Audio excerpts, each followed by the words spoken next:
Welcome to this explainer. Today, we are jumping right into a totally fascinating paradox about some of history's absolute greatest minds. We're unmasking a phenomenon that might just completely change the way you view your own success. We are talking about imposter syndrome. Think about Maya Angelou for a second. It is absolutely astounding, right?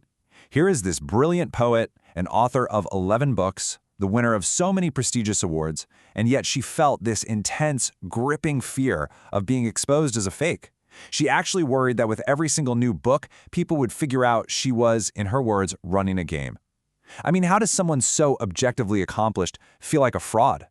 And get this, it wasn't just her. Even Albert Einstein, literally the guy we equate with human genius, described himself as an involuntary swindler. He genuinely felt his work just didn't deserve the staggering attention it received. It brilliantly illustrates this key truth. Objective greatness and massive success do not protect you from feeling like a complete fraud. To put that into perspective, an estimated 70% of people, 7 out of 10 of us, will experience this at least once in their lifetime. So if you've ever sat in a room and felt like you totally didn't belong there, please realize that you are far, far from alone. Okay, Section 1. What exactly is imposter syndrome? Officially, it's defined as the subjective experience of perceived self-doubt in one's abilities and accomplishments compared with others, despite evidence to suggest the contrary. But the key word to focus on here is subjective. It is vital to note that this is an entirely internal experience. It's not some recognized psychiatric disorder in the DSM-5. Instead, it's this distorted belief system where you feel like you just snuck past a bouncer, or you're constantly terrified a guy with a clipboard is coming to knock on your door, expose you, and send you packing. And this stuff sneaks into our recognizable everyday behaviors. Do you constantly chalk up your big wins to just dumb luck instead of your own hard work? Do you replay your mistakes on a loop in your head, or overwork yourself to the bone out of a secret fear of inadequacy? Maybe you experience intense anxiety surrounding failure, or you find yourself constantly comparing your success to others who are way more experienced. If you are nodding along right now, well, you're experiencing the classic symptoms. So, Section 2. Where does it come from?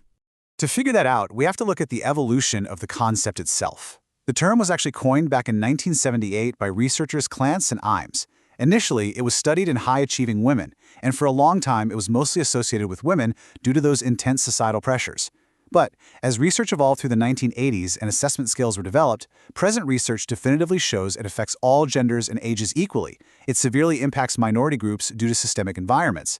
And interestingly, studies show anywhere from 22 to 60% of physicians experience it. It crosses literally all professional boundaries.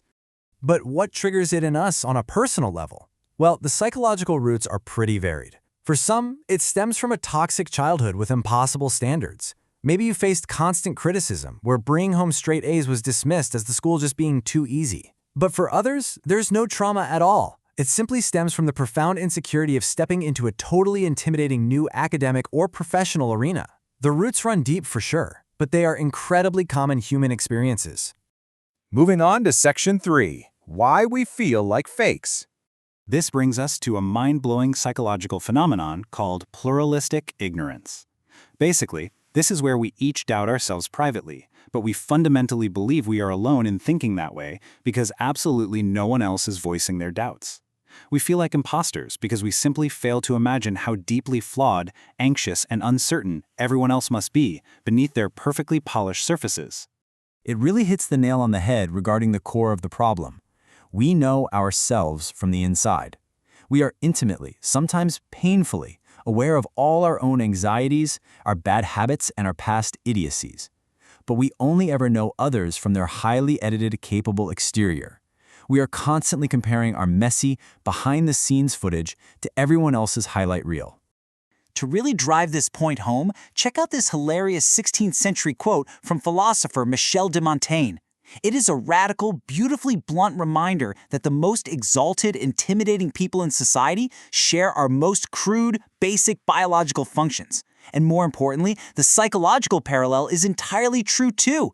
They share our deep psychological self-doubts. CEOs, news presenters, highly successful entrepreneurs, they all have moments where they feel completely inadequate. All right, Section 4. Harnessing the fear. The absolute crucial takeaway here is this. Whatever you do, don't freeze.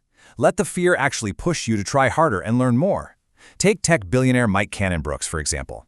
He frequently felt way out of his depth, Whether he was sitting in a fancy Qantas business lounge feeling like a fraud in a t-shirt, or suddenly finding himself debating Elon Musk on Twitter about fixing South Australia's power grid.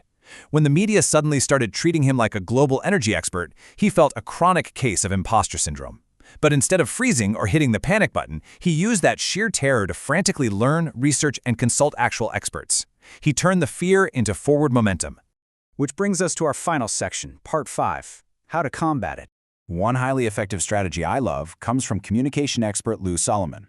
She suggests literally personifying your inner critic as a villain. She actually calls hers Miss Vader. It's that voice that says you don't deserve to be here, highlights your tiny invisible flaws, and totally isolates you. To combat this, she says you have to actively summon an internal radical hero. She calls hers Betty Lou. This hero bravely calls out those lies, advocates for your genuine talent, and uses humor and strength to fight back against that toxic self-talk. It's a fantastic mental trick to distance yourself from the negative thoughts. Alongside summoning your own radical hero, there are 3 practical, actionable steps you can take. First, break the silence. Talk about it with your peers or mentors. By simply talking about it and realizing that vulnerability is a strength, you completely shatter that pluralistic ignorance we discussed earlier. Second, document your positive feedback. When you're doubting yourself, rely on hard, objective data of your successes. And third, reframe the narrative.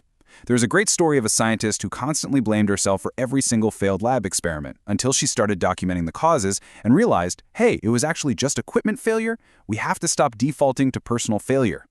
As we wrap up the information in this explainer, I really want you to genuinely build confidence in a few simple, undeniable truths.